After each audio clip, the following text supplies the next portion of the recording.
سازمان تروریستی دولت اسلامی یا دویش مسئولیت ترکش‌های روز 3 ژانویه سال 2024 در شهر کرمان ایران را که حدود 100 کشته و بیش از 280 زخمی به جا گذاشت و خونین‌ترین حمله در ایران بعد انقلاب اسلامی سال 1979 دانسته می شود به دوش گرفته است.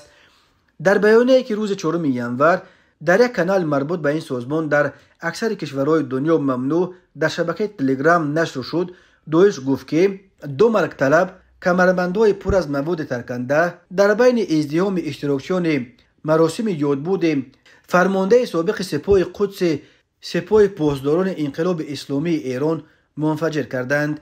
این مراسم یادبود روز چهارشنبه 3 ژانویه در کرمان در محل دفن جنرال سلیمانی به یاد سالگرد 4 کشته شدن او در حمله در بغداد دایر شد. سخنگوی کاخ سفید جان کیربی گفت امریکا به درستی ادعای داعش شک ندارد. درباره شخصیت آن دو مرگ طلب هنوز اطلاع نشر نشده است. در دو حمله قبلی تروریستی داعش در قلمرو ایران کرد و در شهر شیراز در فاصله 570 کیلومتر از کرمان صورت گرفتند، زادگان تاجیکستان دست داشتند.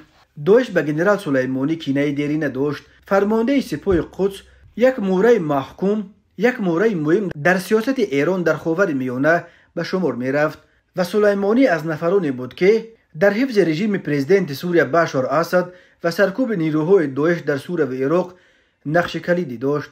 از جمله باور می رود که محض جنرال سلیمانی در وقتش پرزیدنت روسیه ولادیمیر پوتین را برای مداخله در بحران سوریه و ارسال نیرو به آن کشور متقاعد ساخته بود.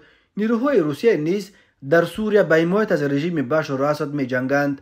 به بالای قبل از کشته شدن قاسم سلیمانی، روحانی ایران آیت الله علی خامنه‌ای درباره کاملا تمام شدن کار داعش در خاورمیانه حساب داده بود. روز 3 ژانویه سال 2024 بر اثر دو ترکش در شهر کرمان ایران حدود 100 نفر کشته و 284 تن دیگر مجروح شدند. در ایران به یاد قربانیان حمله های کرمان ماتم ملی اعلان شد. محمد مخبر نایب اول رئیس جمهور ایران در کرمان تهدید سپرد که سربازان سپاه به عاملان این حمله پاسخ مهم خواهند داد.